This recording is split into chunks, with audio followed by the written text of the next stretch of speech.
अलैकुम वरहमतुल्लाहि वबरकातुहू। हाफिज़ मोहम्मद एहतिशाम आपकी खिदमत में हाजिर है।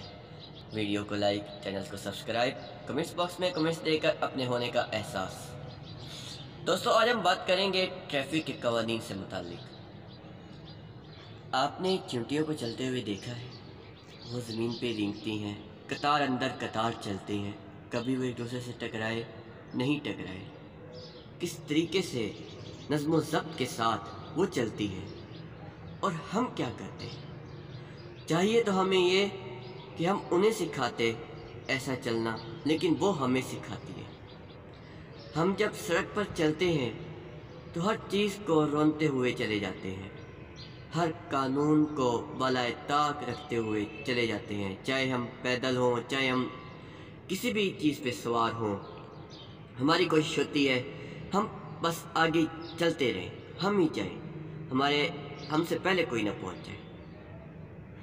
इसी वजह से बहुत से हादसा देखने में आते हैं। मैं आपको बताऊंगा कि जब आप सड़क पर ड्राइविंग करते हैं या चल रहे होते हैं तो 3 तरह की बत्तियां जलती हैं। पहली बत्ती जो जल रही होती है, आपको दिखाई देती है, वो सुर्ख होती है, मतलब होता है आप रुक जाएं। फिर उसके बाद पीली बत्ती जलती है। पीली बत्ती अगर तो जलती है सुर्ख के बाद, तो आपको इशारा दे रही है कि आप चलने के लिए तैयार हो जाएं। इसके बाद सब्ज़ बत्ती जलेगी। और अगर पीली बत्ती जलती है सब्ज़ बत्ती के बाद, तो आपको इशारा दे रही है कि अब आप रुकने के लिए रेडी हों, यहाँ पे सुर्ख बत्ती जलने वाली है।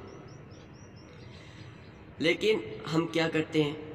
बाज़ का सिग्नल तोड़ देते हैं, और सिग्नल तोड़ते हुए हम हादसा का शिकार भी हो जाते हैं। हम बहुत तेज़ भागते हुए हादसे का शिकार हो जाते हैं और फिर हॉस्पिटल पहुंच जाते हैं, और बाज़ औक़ात तो हम दुनिया में भी नहीं रहते। लेकिन ऐसा नहीं करना चाहिए। हमें मामूली सवारी को सवारी ही रखना चाहिए।